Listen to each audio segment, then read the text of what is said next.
Welcome to Pigskins and Pageantry, a podcast dedicated to all things SEC football. My name is Wes, and I'd like to invite you to join me, Jesse, and Matt each week as we discuss last week's games, news from around the league, make predictions for the upcoming games, and much, much more.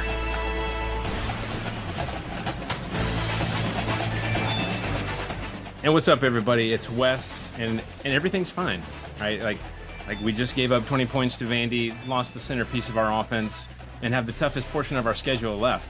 But it's fine. It's fine. It's fine. It's all fine. How are things with you, Jesse? Things are fine.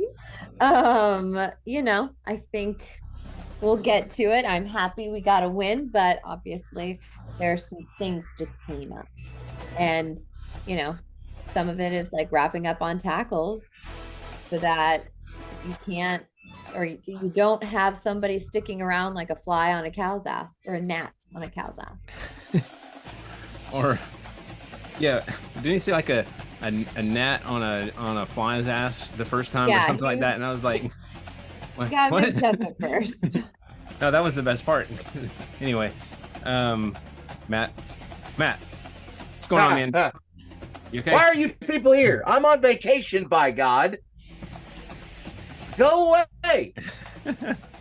Wow, he's already grumpy for Alabama-Tennessee week. Goodness. Oh, is that this week? Okay, hold on. All right, wasted no time on that one. I'm ready. Okay, good. He's in the spirit now. He's in the spirit now. All right, well, let's talk about the games of last week, and we'll get there. Always remember, if you ain't first, you're last. All right, well, the first game we have to talk about from last week, Georgia at Vanderbilt, which was mostly red in the stands, by the way, again, which is usually the case in Nashville these days when Georgia goes there. But Georgia won this one 37-20. I got the point here. But yeah, Vandy got the lead early in this one, as we've seen a lot of times against Georgia this year, and scored its first touchdown against Georgia since 2018. So Georgia was in a lot. I noticed Georgia was in a lot of zone coverage early, and Vandy kind of found those weak spots. And honestly, I didn't really see that change a lot. So I don't know if we were just trying to maybe conserve some energy. I don't know. But yeah, definitely didn't see a whole lot of change there, although we did do a little bit better as the game went on. The Georgia offense did get going despite an early ankle injury to Brock Bowers, which we'll talk more about in a second, and got out to a comfortable lead. It was 30-14 in the fourth when Carson Beck threw probably the worst pass I've seen him throw this year. I don't know if there was like a miscommunication between him and the receiver or what, but it basically floated right to the defender.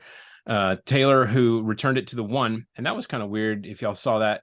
Beck made the tackle, and I mean, it was a decent tackle, but Taylor ended up being injured, and I didn't follow up to see what was. He seemed to be favoring his leg. It was really weird. I didn't see anything like that happened on the tackle itself. It must have been internal or something, but nothing bent strangely or whatever. I don't know. Anyway, Vandy scored right after that. Georgia scored again to put the game safely out of reach after that. Dejon Edwards had a career high 146 yards on 20 carries with one touchdown. So that is a highlight at least. However, today, Dawgs fans' worst fears were realized, and the news broke that Brock Bowers will have to undergo the tightrope surgery for the ankle sprain and will likely miss 4 to 6 weeks. Some of you may be familiar with this procedure, the same surgery Tua had, and he was out for a month. This is also the same surgery Tennessee's Cedric Tillman had last year. He was out for 4 games. So we'll see. So, but, tough row of games coming up. We do have a bye week, and that's nice to off the bat. So maybe one less they'll have to miss, but we'll see. Jesse, your thoughts on Vandy, Georgia? Yeah, I mean, I'm not going to lie. I got a little excited on that first Vandy drive with them going up. But I think the biggest takeaway for me was just in Carson Beck. It seemed like in the Kentucky game, he really showed out the week prior. I mean, he put up what is likely his best performance he'll ever put up with 489 yards, 4 touchdowns, 80% completion rate. Like, that's lights out. But this past weekend, and I don't know if he was sleeping on Vandy or what it was like he regressed. He had a couple costly mistakes, which, I mean, you mentioned some of them, but yes, they did what they had to do to win, but his mistakes were kind of crucial in letting Vandy hang around. Strip sack on the first drive as a result, of holding on to the ball a little too long, and they recovered it in plus territory. And then, they weren't able to capitalize on it, but still had the fumble with the drop snap, which was kind of scooped up. And then you already mentioned the interception. So his final stat line with 261 yards passing, 1 touchdown and 1 interception isn't the worst of any quarterback we've seen, and certainly isn't the worst of any Georgia quarterback we've ever seen. But I think those crucial mistakes are something that other teams that aren't Vanderbilt will capitalize on much better than Vanderbilt did. And these slow starts have got to stop. And they do not have their cheat code in Brock Bowers in the next few weeks. So they got to clean it way up. Yeah, definitely a case of Jekyll and Hyde over the last few weeks. What do you think, Matt? Yeah, again, if I'm a Georgia fan, I'm a little nervous because just like you said, you've lost the centerpiece of your offense. Carson Beck's taken a step back this last week, especially when he came out guns blazing against Kentucky, like Jesse just said. I don't know what to make of it. I didn't have a chance to watch it, Wes. Did they get a bunch of second and third stringers in fourth quarter? Is that the reason why Vanderbilt was able to score 13? No, I mean, a lot of these scores were kind of in the still competitive stages of the game. So yeah, that's worrying. yeah, Again, Georgia, historically speaking, and I'm not a Georgia fan by any stretch, but historically speaking, Georgia's always played up or down depending on who they're playing. And I don't know if the Kentucky game was an aberration, but they're going to play down a little bit, and that's what they did in this game, it looks like. I didn't have a chance to watch this, but you get over 500 yards of total offense, you think you've had a good day, but I don't know. Like you said, Wes, everything's fine. yeah. I guess. I would be a little worried and concerned if I was a Georgia fan, but I'm not necessarily mad about, 37 points. I'm not necessarily mad about that, but giving up 20 points to Vandy, that to me is the worrier. So and giving up 13 points late, that's a bit much. Yeah. Because, if you want to look at it from a certain perspective, it's 13-13 at the end of the fourth quarter. Yeah. If you take away that explosion in the second quarter, this game's a lot closer than the score would indicate. Right. Yeah. Which is alarming because it's Vanderbilt. It is. So I don't, like I said, it's only going to get tougher from here. So we'll see after the bye week and then Florida and then Mizzou and on and on and on. All right. Speaking of close games, though, Arkansas at Bama winning this one 24-21. I got the point here. Bama gave up 15 points in the second half after only giving up 13 points in all of the second halves of the rest of the season. So that was a pretty bizarre stat that I saw. It seems like they also dealt with a lot of injuries. I noticed a lot of players going down on the defensive side of the ball for Bama. So that may have played a part as well. And I guess we'll see if that continues to play a part. And then my only other thought kind of about the end of the game is all I have to say is Nick Saban has absolute confidence in his quarterback, letting him throw it when it would have made sense to eat the clock and not risk a late pick in the game. But hey, it worked out. He got the pass off, and it was a completion, and they got the first down, and it did what they needed it to do. But it was a little touch and go there for a little bit. So one other note here: this is Arkansas's 4th loss by 1 score or less this year. So tough, close ones for Arkansas so far. I know I asked you first last time, but since you're the Bama fan, Jesse, what are your thoughts on this one? Oh, I had a lot of thoughts. Felt really good in that first half. And then slowly started to become more anxious in the second half. The offensive line is still a huge issue. And I don't put a pin in that. I'm going to talk about it in a second. Okay. I don't foresee it getting much better. Obviously some of the sacks are Jalen Milroe's fault to an extent. He does hold on to the ball a little bit too long, but the majority of them are the fact that our O-line sucks. They don't make good lanes and holes for our running backs and give them the ability to move. They also, our center, holy cannoli. I mean, I don't know if they just went into freshman bio and found somebody to play that position, but oh my goodness.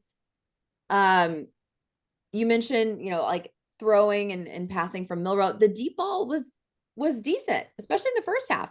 A couple of impressive ones. I was really proud of that. I got really anxious every time he did it, but I'm getting a little less triggered, which is good.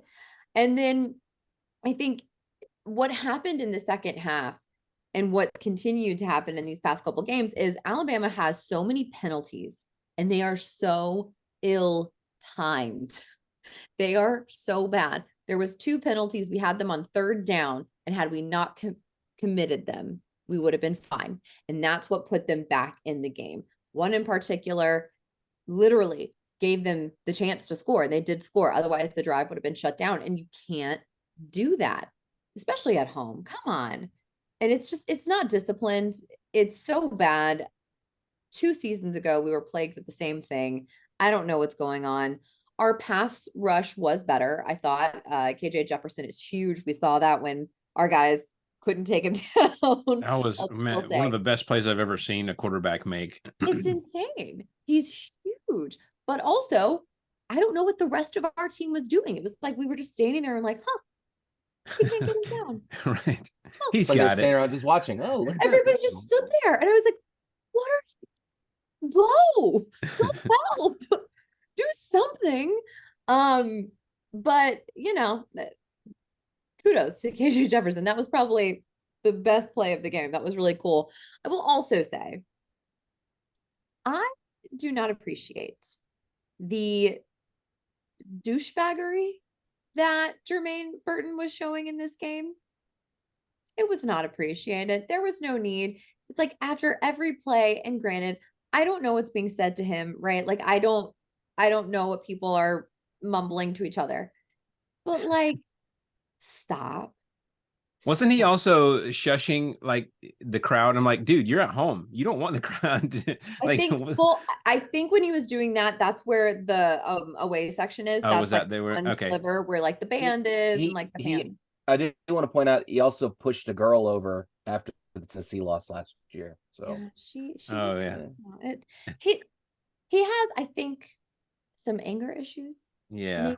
Maybe some confidence issues. I think that's a projection of like, I'm insecure, so I'm just gonna project out and overcompensate. But it just, I don't know. It really left a bad taste in my mouth this week. But that's not new for him. It's not. Yeah. It really isn't. But I guess this week I just noticed it more because I was like, because he didn't really do anything. Yeah. I mean, he did stuff, but it wasn't like he was constantly like getting connected with. So I don't know. Right. That's just my thoughts. Right. Matt, your thoughts on this close one between Bama and Arkansas? Listen, if I'm Sam Pittman, I'm trying to figure out what I need to do. Is there a donation I need to make? Is there a particular, sweater vest god do I need to make a donation to? Like, there's got to be something, because it always seems like Pittman is coming up just that much short every time we get in one of these really close competitive games. He just can't catch a break. Yeah. They start to roll back in the fourth quarter and just come up just a hair short. As it seems like it happens a lot to Arkansas, and I feel for our Arkansas listeners, because man, that's rough. That's really rough, especially when you have an athlete like KJ Jefferson. One other name I want to mention here, and I don't have a whole lot else to say past that, is Landon Jackson.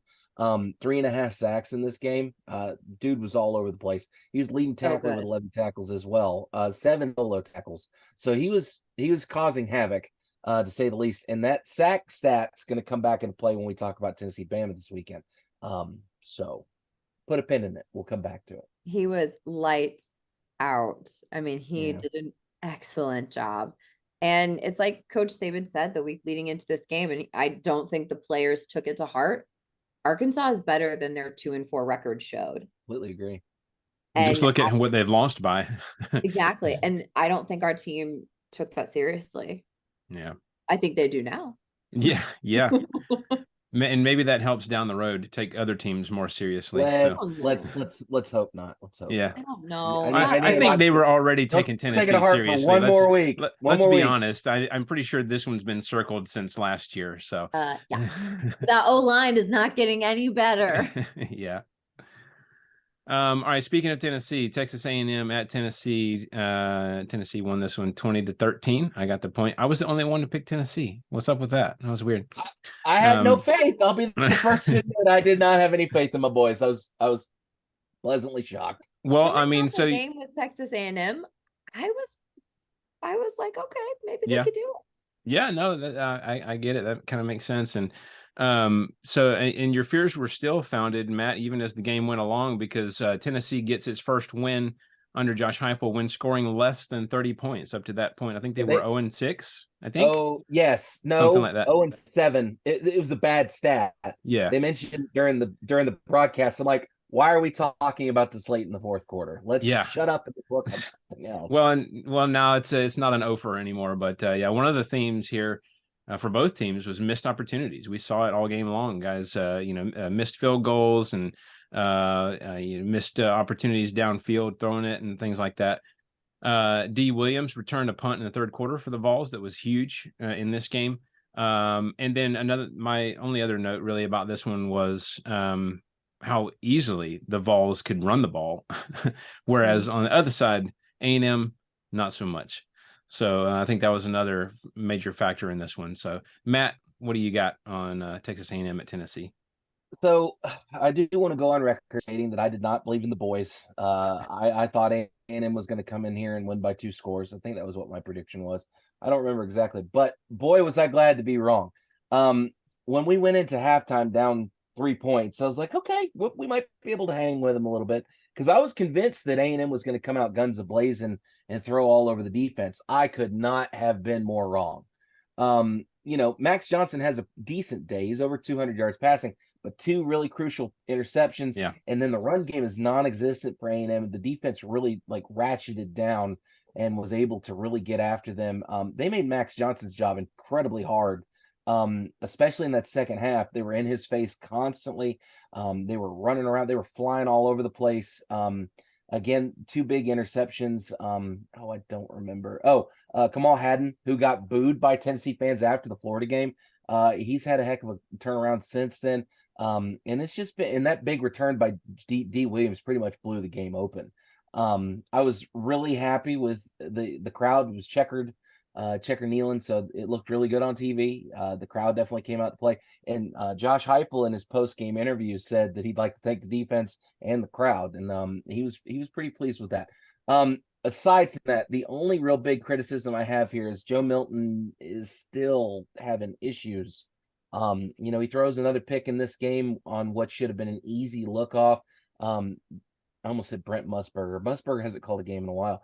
Gary Danielson once again showed how much of a horse's patoot he is and said, well, he's a 5th-year senior. He shouldn't be making yada yada. And just being Gary Danielson. And he's kind of right. He shouldn't have made that throw, because it was definitely safety was right there in the middle in center field. So I don't know how he missed him, but he missed him. So Joe Milton's again showing some signs of struggle. He's not as lights out as we were hoping. Especially not living up to that preseason hype. But again, when your run game's as good as Tennessee's is, you don't really have to lean on the pass that much. Jalen Wright goes off for 130 plus yards. Jabari Small and Dylan Sampson both looked good. Milton had a couple of really hard runs as well, where he showed his grit, put his shoulder into a couple guys. And so I feel pretty good about this win. I'm glad that Tennessee found a way to win this thing. This was a classic situation where if you were looking at previous coaching staffs, Derek Dooley, Butch Jones, probably Jeremy Pruitt, although Pruitt probably wouldn't have been in this game to begin with. But if you look at previous coaches, we lose this game 9 times out of 10 under those previous coaches. Heupel has shown that, yes, there are still some struggles, but we can find ways to win football games. And I'm pretty happy about that. There's been a lot of people calling for Milton to be benched, for Nico to get the start. I don't necessarily agree with that quite yet. I think that it's still his offense to control. And again, as long as we can run the ball like that, you don't have to have a stellar offense, pass offense at least. So, still some things to clean up. But man, that defense has looked really good over the last couple of weeks. So kudos to them. Yeah, let me just warn you, as someone who's been there this season, calling for the backup, stick with the devil you know. Absolutely. Yeah. Okay?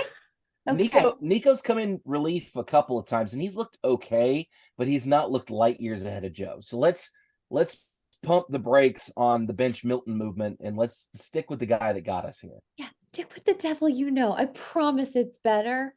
She's It's not wrong. better. It's better than the one you might know behind him and the one you might know behind that guy. So, Yeah. just a little sage. Well, wisdom. and for Tennessee fans, when you can win when you're not playing your best against a team like A&M, that's a good thing. Jesse, as someone whose team just played a really close, tough game against A&M, what were your thoughts on this one? Yeah, I think the biggest thing that stood out to me, and Matt's kind of already mentioned it, and Wes, you did too, is their ability to run the ball. I mean, if you look at the stats the week before, so against Bama, Texas A&M allowed 2.61 yards per carry, which ranked top 5 nationally, and they had just successfully shut down Alabama's rushing attack the week before. So I think anyone that had concerns over Tennessee's ability to run the ball should be very encouraged by this, because the Aggies, they were just run all over. You already mentioned the stats of Wright and Small. They continually bit off chunk by chunk by chunk to help make up for the lack of passing yards, and it was effective. So that's my biggest takeaway here. And what I'm hoping is also going to be a big takeaway for the Crimson Tide. They're gonna put 8 in the box. They're gonna run 8 in the box with everybody's on an island. Oh, Lord. Yep. By the way, something else that we probably want to mention here, and Jesse, you'll probably appreciate this because I know how much you love Jimbo. That is his 8th straight road loss. That's 8 right. They were talking about the road straight. struggles. He's Hey. not getting it done. Not getting it done. Rough. It's not a good look, Jimbo. I'm Not not good going to look. lie. On Friday, when I was flying out, I was flying from Philadelphia to Atlanta, and I had a 6:45 a.m. flight. So very, very early. I was sitting there drinking coffee, and I could hear these gentlemen at the table next to me, and they're all talking college football. I think they were actually headed to the Notre Dame game. And they were talking, and they mentioned Jimbo Fisher, and they're like, surely he's got to be out. I mean, come on. And I'm just telling myself not to interject because it's not my business. I'm also very tired and don't want to argue with people about Jimbo Fisher at 5 a.m.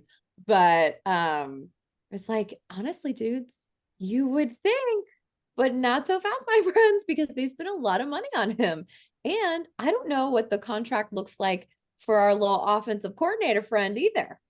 Right. Ooh, I did. Yeah, I mean, if you wanted to put this into food terms, it would be kind of like paying top dollar filet mignon prices for a very middle of the road cheeseburger. You know what I mean?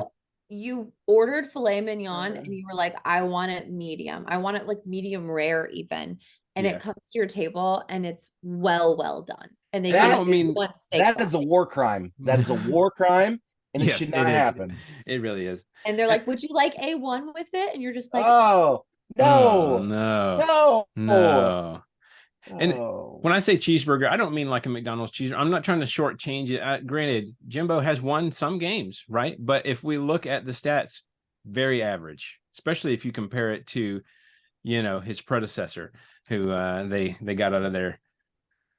So I think their numbers are the exact same, right?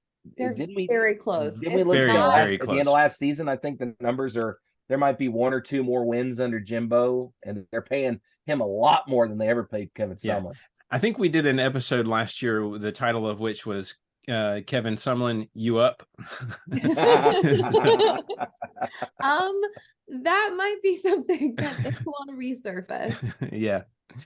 All right, let's move to Florida at South Carolina. Florida winning this one 41-39. What a barn burner. Matt, only one to pick Florida here. So, I mean, I only picked Florida because I knew that Beamer Ball was due a letdown. And here it is, kids. A letdown. It's still super close. I mean, back and forth the whole time. And honestly, as I'm watching this game, I thought that Joshua Simon catch where he just trucked the Florida player, ran for a touchdown, I thought, oh, that's it. That's the difference maker. That's going to set the tone for the rest of the game, and the Gamecocks are going to win. Nope. Florida marched right back down the field with a crazy drive of their own which included a tipped ball to their own player, kind of like the prayer at Jordan Hare style stuff.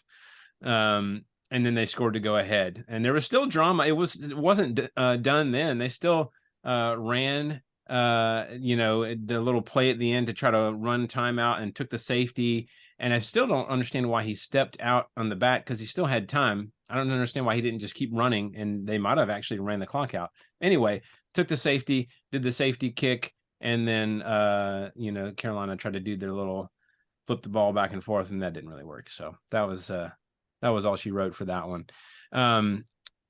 Jesse, your thoughts on this wild game?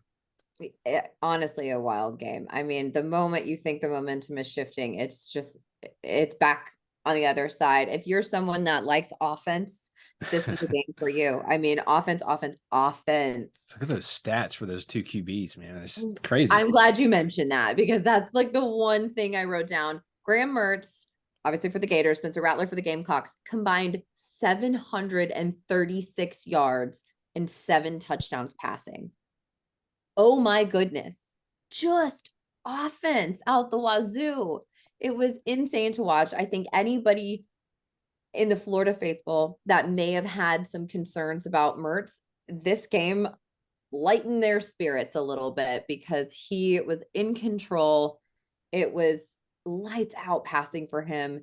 And then the same for Spencer Rattler, although I had to think the entire time, especially on, as the clock started winding down and they're trying to make these kind of last ditch efforts, is I think Spencer Rattler put so much into it. He's just all in, and I feel bad that he doesn't necessarily have all of the weapons around him to make him successful, because he really does leave it all on the field. And y'all know I was not a Rattler fan before, and I don't necessarily think I am now, but I do think he truly puts everything in it for his team. And these two quarterbacks were insanely impressive on Saturday. And it's got to feel good for Florida to get a good big road win. So yeah, I loved watching this game as someone who's not a fan of either. Matt, your thoughts? Like I said, I was expecting Beamer to have a letdown, and we got it. Again, both quarterbacks played really good. I am curious if Spencer Rattler could do it all over again. Do you think he stays at Oklahoma? No, I don't know. You don't think so? no, they booed him. They did. Tennessee's booed people. We boo people. I think they lost all faith in him, and he got replaced. I don't think, and with everything with the coaching situation and all, I don't see him staying there. Very volatile situation. The fact of the matter is that Rattler's come in and looked really good when he has a chance to. It's a shame, and this is no disrespect to Carolina fans. It's a shame that he doesn't have better weapons to chunk it to. If he had another couple of really good wide receivers, he would be probably in Heisman contention, and Carolina would probably be better than 2-4. I'm wondering at this point if Beamer seat's a little toasty. 2-4 in this season after coming out of last season with so much hype. And I just, man, you got to be wondering at what point do people start barking at him, no pun intended, and start saying, hey, we need to do something better. We got to figure something out. And again, Florida's 5-2 and unranked. That's interesting. I find that kind of curious. But yeah, I mean, good game for both teams. Just came up a little short for Carolina. By the way, the post-game presser with Shane Beamer talking about what went wrong in this game was comedic gold. He's shuffling through papers. He's like looking through things. Like he gives me such, and again, I said it last year. I'll continue to say it. He gives me so much Butch Jones energy. It's not even funny. He gets like that with the post game. I mean, it makes me think of after the Georgia game where he's like, just spouting off all this stuff and like, gosh, man, like looking around. And I think there was like a fly buzzing around his head at some point, and he's like, I don't know. It's definitely a fun vibe on the interviews. But by the way, another name here that I kind of wanted to mention is Ricky Pearsall. 166 yards on 10 catches. I mean, kid had himself a day. And I just wonder, I'm looking at the stats for previous to this game. the most yards he's had in a previous game was against Charlotte. He had 99 yards and 7 catches. Mhm. So they might have found a new weapon with him. They may need to go to him a little bit more. Yeah. And it wasn't like he was getting all of this in one shot. His longest catch of the night was 26 yards. So, I mean, Yeah. he was dinking and dunking. So, I mean, I would probably throw it to that kid a little bit more. And I saw somebody post a few days ago that Graham Mertz, his stats are very similar to Jordan Travis, a Heisman contender. So Really? Yeah, I did obviously see that one. obviously they've got, losses to deal with, and that for some odd reason plays a part in the Heisman, but it's not, Because the Heisman's a stupid award that has zero value unless you're in the Big 10 or the Big 12 or the Pac-2. I knew I could count on you on that. I set you up there. So stupid award. I hate it. It's dumb. Slow down. It's dirty. Whatever. Oh wow. Hey, nice. I was gonna say we're getting there ahead of time. All right. Next, Missouri at Kentucky. Jesse ran away. Let's see. Look how tiny she is. I know this is really a funny little. Okay, that was tiny little hilarious. Jesse in the corner of the screen over there. I need more of this. Missouri at Kentucky. Mizzou winning this one 38-21. Jesse's the only one to pick Mizzou here. This one was kind of wild. I mean, again, Mizzou was down 14-0 and sputtering on offense when they get a bomb touchdown thrown by the punter. So that kind of Beamer ball. Oh wait, wrong team. Sorry. It seemed to kind of loosen them up a little bit, and they kind of never let up after that. They outscored the Wildcats the remainder of the game 38-7. So from then on to win in decisive fashion. And get this, Mizzou is bowl eligible halfway through October. And when asked about it in his post-game drink, he said, "Let's not stop here. Let's keep going." So, hey, you never know. A little other side note here. I'm not really sure what Mark Stoops is going to be able to say to the boosters about extra donations after that one, because I feel like at best Mizzou is very comparable to Kentucky. So not sure what he's going to say about that one. Matt, what are your thoughts on this game here? 6-1 Missouri halfway through October is not something I had on my bingo card. Just so we're all clear on that. I did not anticipate this team to come out looking like they have. They're 6-1 and still unranked. What is happening? It makes no sense. Not to mention Air Force is undefeated and they're still in the lower 25. But anyway, where'd Kentucky go? Where'd their run? I mean, really, like we couldn't get this thing going. Like you scored two times in the first quarter, and then that's pretty much all you do the rest of the day. Like Stoops, you got to get them rolling. I'm even wearing Kentucky blue, for God's sake. Really, it's just my cruising shirt, just so we're clear on that. Not condoning Kentucky at all. Just to be clear, I don't want the Tennessee people coming after me calling me a turncoat. But wow, Drinky's managed to put this thing together, and I guess we're gonna have to wait and see how it all's gonna hang out. Because gracious, they've done what they needed to. I mean, aside from the singular loss, which was to LSU in a close one, it's only 10 points. And then they get South Carolina. Like it's just, we could be potentially looking at an undefeated Georgia versus a 7-1 Mizzou game. Yeah, at the beginning of November. Like it's psychotic. I don't understand it. I don't really care for it personally. But man, what a nutso story out of the SEC this year.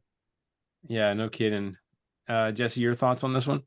Yeah, this one it started out, kind of fun to watch. You're like, whoa, what's happening? But if you look at the stat lines here, they are mostly the same or very, very close as far as total offense goes. Same number of first downs, time of possession is very close. The one that's a little bit different is the turnovers. Mizzou had 1, Kentucky had 3, 2 of which were interceptions thrown by Devin Leary. That's a problem. When you lose the turnover battle, you typically lose the game. And it just makes me question Devin Leary a little bit. He was seen as going to be the savior of, Kentucky football. He was going to fit in perfectly with the offensive coordinator. I even thought that, but I'm not sure what's going on. I don't know how you get this team moving and going and get the passing game to step it up. I mean, Ray Davis still had a great day. He rushed 18 times for 117 yards, caught 2 passes for 11 yards and a score. So he still had a great day, but it's just the fact that for the most part, Devin Leary didn't look great. He was just 14 of 27, had 120 yards and 2 interceptions. So it looked like Ray Davis was really the only kind of offense that Kentucky was going to get. And if you shut that down, you lose. I mean, you have to be a little bit more diverse than that. And I think that's Kentucky's issue. They're not a diverse offense. They were hoping to be with Devin Leary and with this new offensive coordinator, but we're just not seeing that. And that's going to have to be rectified for Kentucky. Yeah. Kentucky's quarterback play kind of reminds me of Tennessee's a little bit. Mm-hmm. Like you get flashes of brilliance, and then it's just kind of middling. And I think it's probably more of the same issue. It's just you don't really have to develop the pass game. We can lean on the run game, but in this case, it came back to bite Kentucky in the rear end. Pretty hard too. Yeah. Oh, and breaking news: Devin Leary to start putting mayo in his coffee. So, listen, if that'll make him work a little bit better, then I don't see a problem with whatever it takes. Not like bourbon in the coffee. I don't know. That might be a bridge too far. Maybe. Why not peanut butter? Let's try peanut butter in coffee That's right. And see what happens there. Still get the whatever that creatine stuff. Right. Apple butter. Let's try apple butter. I bet apple butter in coffee would probably work. Probably wouldn't be half bad. Yeah. Thinking whiskey. It would probably be awful. Have a reverse. Yeah. It'd probably be better than mayo anyway. All right. Next was Auburn at LSU. LSU winning this one in decisive fashion, 48-18. Jesse gets the point here. I think this one went about as we expected. LSU's offense was as advertised, and Auburn still just not quite there yet to be able to stand up to a team like LSU on the road at this point in Freeze's tenure. I forget who went first last time. Jesse, what are your thoughts on Auburn at LSU? I mean, Auburn just has not been able to put together a really impressive road appearance. It's like they get stage fright when they're not in Jordan Hare. And that was showcased on Saturday. And again, Jaden Daniels, like, come on. With his legs, he tallied 93 yards. However, he was still able to tack on and extend plays, and through the air, he finished 20 for 27 for 325 yards, 3 touchdowns. He did have an interception, but Auburn didn't stand a chance, honestly. And, playing in Death Valley is always hard, but Jaden Daniels is truly a quarterback to watch. And Auburn has got to put together some moxie and some presence and some poise on the road, or they are not going to get it done. Yeah, this game was pretty much done at halftime. And Brian Kelly, in his halftime interview, you could even tell that he was just like, yeah, we're going to have to play the rest of the game. It was pretty much all he said. Matt, your thoughts? Again, Jaden Daniels is a name that stands off the page when you look at the box score. 325 yards is a lot. Not to mention so I guess with the rushing, there goes Jesse again. She's disappeared into that guy's pants. With his rushing, he's over 400 yards. So I mean, he had a heck of a game. And again, Jaden Daniels continues to show he's a great quarterback. He can get things done. That extension of plays, he's playing like I wish Joe Milton would play. But I digress. So again, good home win for LSU. Auburn, I don't know what's going on with Hugh Freeze. They were my dark horse to make some people, stand up and take account this year, and it's not worked out. It just hasn't. Kentucky was mine. It hasn't worked out either. That makes it feel better. Well, it's a down year in everybody's conference, apparently. But 0-3 in the conference is a bit alarming. I was anticipating them to be a little bit more competitive.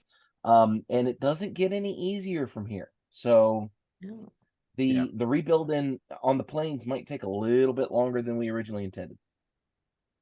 Yeah. All right. Well, that does it for last week's games. Current pick'em standings. I got 26. Matt has 23. Jesse has 14. Still a lot of time left. So after all that in summary, let's get to a quick opinion segment. Sir, if I may venture an opinion. I'm not really interested in your opinion, 3PO.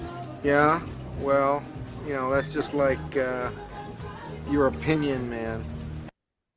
All right, so and I think this is valid. It's a question that needs to be asked. But is Georgia's quest for a three-peat doomed with Bowers out in some of the toughest games of the season looming? Jesse, let's start with you. What are you going to say? Are you saying it's done? They're doomed, or is there some hope there? I didn't think Georgia was going to three-peat with Bowers. To be honest, it's tough. But now especially no. But Georgia has continually started slow and has had to pick it up, you know, in the second half. And they've made a couple mistakes. Carson Beck, you saw this past week, couple of mistakes.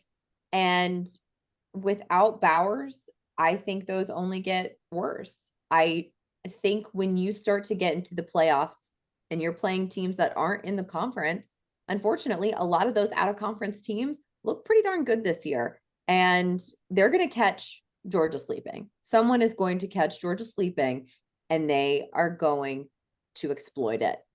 And without Bowers as a cheat code to make up for it, like, you no longer are in that situation in The Sims where you're like, man, I'd have this like job as a, you know, science experiment test subject and I'm making no money. I can't afford to build this house. Let me put in the cheat code Rosebud. I have millions of dollars. Okay, you don't have that. Brock Bowers went bye-bye. Your Rosebud cheat code is gone. And they're gonna catch you sleeping. Yeah, no, I mean, that's fair. Matt, what are your thoughts? I was just going through and I went to georgiadogs.com. I heard a little bit. Your algorithm. It did. My algorithm's completely jacked up now. And I was just looking at as far as team stats go, who the leading receiver is. Obviously, it's Brock Bowers. He's got 567 yards in 7 games. The number 2 guy, and I'm going to butcher this name, Wes, so feel free to step in. It's Marcus Rosemy-Jacksaint. Is that how you say that? You got it exactly right. Oh, okay. I'm good at it. All right. So Bowers has 567 yards. The next closest receiver has a little over 300, so 333 yards. So there's a bit of a drop off as far as production goes. Number of touchdowns, Bowers has 4 on the year. Everybody else, you got to combine 2, 3, and 4. 2, 3, and 4 to get the same number of touchdowns that Bowers has gotten. So it's any time in college football, the question is, who's the next guy up? Well, when you look at the receiving core in UGA, you do have a couple people there, but man, Bowers is the end-all be-all here. And he can block. And he can, and he's really good at it. And that's the other part of the issue you're going to run into as well. So look at UGA to start leaning on the run game a little bit more, but without that key block on the edge, it could get kind of iffy. Do I think Georgia will three-peat? I'm with Jesse on this one. I didn't think they were going to three-peat to begin with. They've got a lot of tough sledding still ahead of them. Not to mention the fact that when you do get into the playoff, Ohio State, although we dogged them a lot, has looked decent. You're also going to have to worry about Texas and Oklahoma and all the other Washington.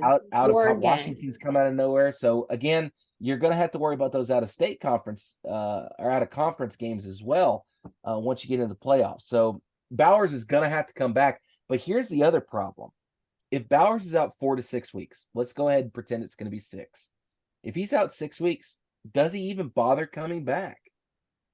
Because again, you got to worry about that NFL money, and he's already he's probably easy round 1 pick, if not a top 5 pick.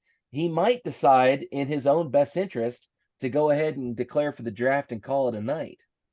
Yeah, I don't really see that. Screw the pooch. No, I don't see that happening. But hey, that's valid. Either, but you don't know. That is something you're going to have to keep an eye out for.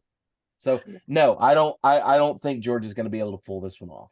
But again, to be fair, nobody. I mean, for the most part, nobody does a three-peat. It's so slim. Like the chances of anybody, even if they are lights out, it's really, really hard. Who was the last one? Did we ever? Wasn't it like? I thought it was like Minnesota from like the 40s or something like that for the three-peat. Yeah. And repeats aren't that common. So I mean, I don't know. I I think I'm going to make it a clean sweep. I'm going to say yes. I think they are kind of done this season. Now, like you said, I think we may have been as well, just because we haven't looked up to par when we compare the last 2 seasons with this team. Now they still, I think, are capable of greatness, but we've also seen some issues as well. But yeah, I'm going to say yes. I think the only thing that could change that is if guys like Oscar Delp, big tight end that we've got, who obviously takes a back seat to Bowers most of the time, if he can kind of step up. Lad McConkey's another one, and we had a whole host of receivers that could step up and pick up some of that slack. And let's not forget that Georgia has Mizzou's top receiver from last year, Dominic Lovett, as well as Mississippi State's one of their top receivers in the air raid system last year, in Ra Thomas. I mean, there's a lot of really quality wide receivers in the receiving core. It's just a matter of, are guys going to step up? I think the firepower is there to get it done, but thus far they haven't really shown that they're going to step up and take over games in quite the same way that Bowers has. And you were correct. It's Minnesota was the last to three-peat, and they did it in 1934, 35, and 36. Yeah. And I think we all remember those games. So great time for those. You also have to remember that this was back in the day when you played your schedule, and then you may get a bowl game, maybe get a bowl game. You sure as heck weren't playing the top teams in the nation in the playoff. Like, that wasn't a thing. So that makes it that much harder, I think. Yeah. So yeah. So yeah, guys are going to have to step up, or they can kiss it goodbye. So we'll see. I'm making a clean sweep with all 3 of us saying they're done. So we'll see, though. All right, we did have a few listener feedback segments or comments from this week, and let's go ahead and talk about those. You want answers? I want the truth. You can't handle the truth. All right, so when we posted the AP poll, we usually get some reactions there, and Chris had this to say this week about this week's AP poll. Alabama, the perpetual number 11. I'm okay with it, though, if Bama wins out. The new AP toys will probably peter out. If they don't, fair enough, they deserve it. What are y'all's thoughts on that? I mean, I kind of tend to agree with them. If Bama wins out, we're going to probably see a lot of those teams kind of go by the wayside, especially once you start getting into like conference championships and things like that. What do y'all think? I'm still surprised that there was like no movement on Oregon, but I guess because it came down literally to the last second. That poor team, good gracious. Mm-hmm. They moved down a spot. Me. Them and Texas switched. Yeah, I guess maybe I thought they would move a little bit more, but yeah, I don't think that Alabama necessarily. I think if we would have kept the lead that we had at halftime, we would have moved into the top 10. But because we let that slip away, I think we deserve to stay at 11. Yeah, and also you got to think about, if Bama does win out, they will have beaten some other top teams, although still up in the air about the East. So that would be kind of weird. You might be playing well, I guess they wouldn't be unranked at that point, but a lower ranked team from the East. So we'll see. And then Matt, did you have anything else? Did you have anything on that one? No. I feel like when you look at who's around them, Oregon State's got 1 loss, Ole Miss has 1 loss, Carolina's undefeated. I really feel like Carolina should probably be in front of both Oregon and Texas. But Bama being at 11 is really not a big deal. Tennessee being at 17 kind of hurts my feelings a little bit, but that's typical for the AP. So. And also, in 2 weeks, it won't matter, right? Actually, technically, in week 1, it doesn't matter now. It doesn't matter now. It's just a feel-good, click-driven stat. So, all right, let's get to the next one. Janet says, Will Reichard for Heisman, all-time leading scorer in the SEC, just past Daniel Carlson, Auburn's kicker, for I forget how many points. It's a lot. So it's so many. Yeah, Jesse, you want to speak to that real quick? Obviously, it just happened, so good for Will Reichard. So. I mean, our Lord and Savior, Will Reichard. He is so good. He's so composed and poised, and it really is amazing to see an Alabama kicker now be the leading scorer in the SEC, considering that years ago, not too long ago, that was not possible. But Will really does do a great job. And he also was a hell of a punter when Burnup went out against A&M. So, Matt, do you have anything to say about Alabama kickers? I mean, kudos to them, but Yeah. again, you know how I'm not. Nope. I was gonna make a very rude comment about Alabama's kicking game, but not this week.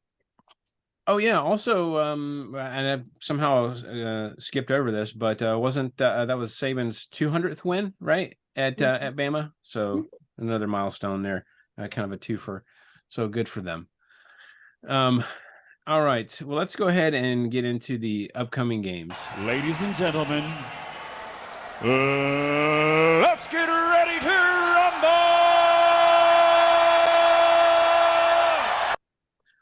All right. So there's several teams on a bye this week, as we've seen a few having a bye. It's about that time in the season. But the first game is upcoming. Mississippi State 3-3, 0-3 in the SEC at Arkansas, 2-5, 0-4 in the SEC. That's noon on ESPN. Matt, what is your prediction for Mississippi State at Arkansas? I think Arkansas is finally going to right the ship here. I think Arkansas has been in games. I think this is one they're going to pull away. So I'm going to say Arkansas wins this thing 31-21. Or sorry, 30-21. Okay. Yeah, one of these teams will have a conference win when all is said and done here. I guess if we had to pick a dumpster fire game of the week, it might be this one when we got some offers in the conference going at each other. Both teams have won, just not in the conference. Yeah, I do have a little bit more confidence in Arkansas. I think I'm going to go, let's see. I actually didn't write it down as I thought I did. So I'm just doing on the fly here. I'm going to go Arkansas close in a closer one, 28-24. Jesse, what you got? That was my initial. yeah, I'm going to continue the streak. I'm sticking with the Razorbacks in this one. I think they got a little taste of what victory could be this past week, and they really want to finish it out. I also think they're just probably a more well-oiled team than Mississippi State is at this point, and they're at home. So I'm going to pick the Razorbacks 28-21. Okay. By the way, you can get tickets to this game for $34. Oh, nice.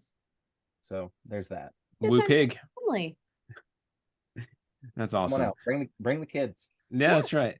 All right. Well, next is number 17, Tennessee, 5-1, 2-1 in the SEC. At number 11, Alabama, 6-1, 4-0 in the SEC.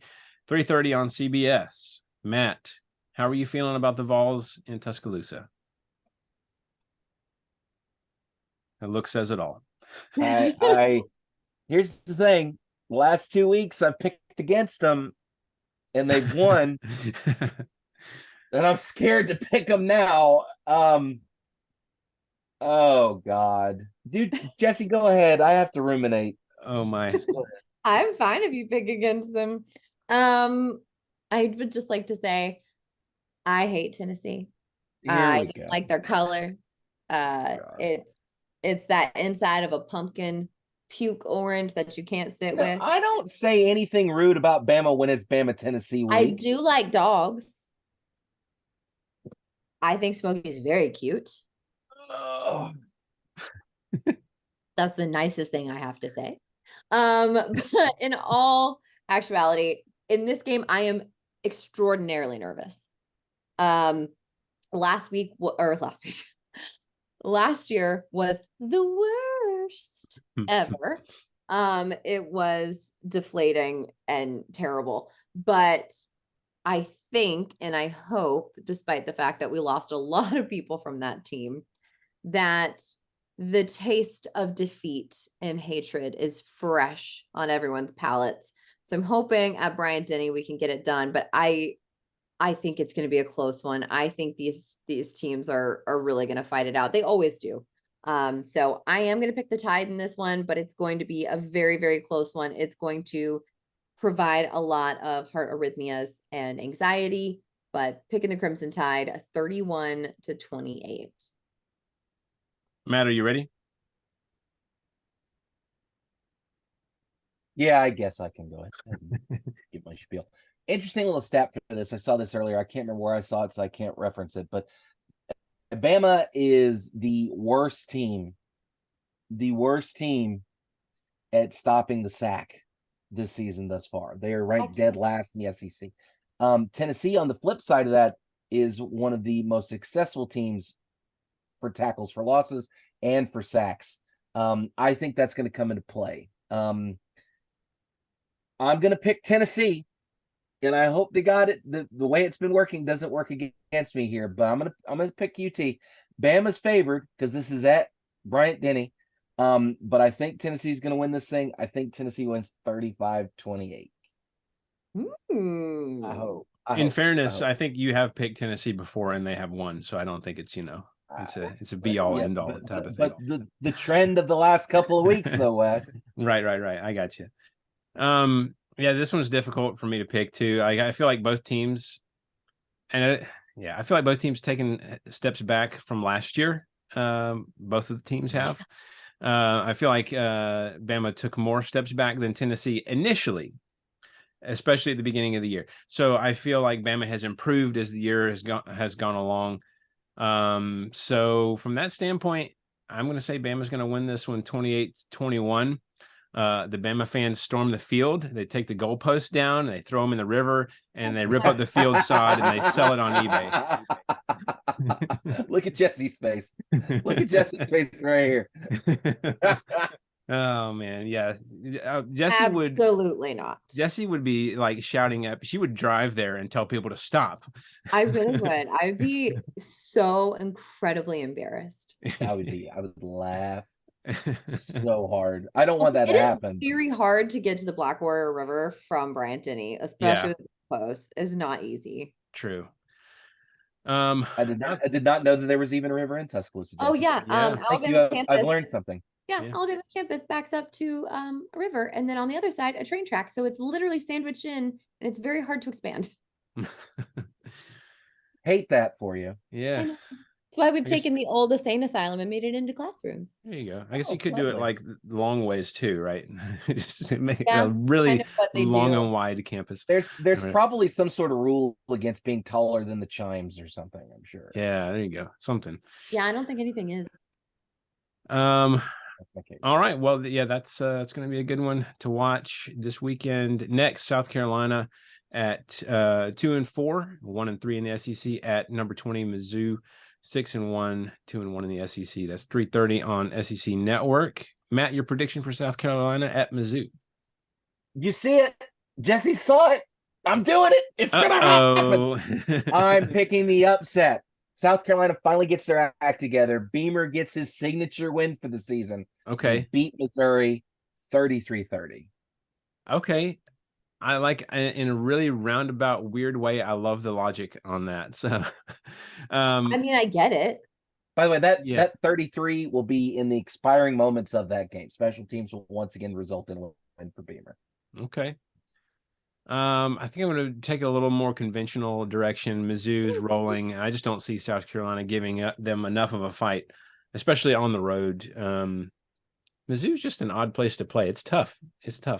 I'm going to go Mizzou 35-28. 35-28. Jesse?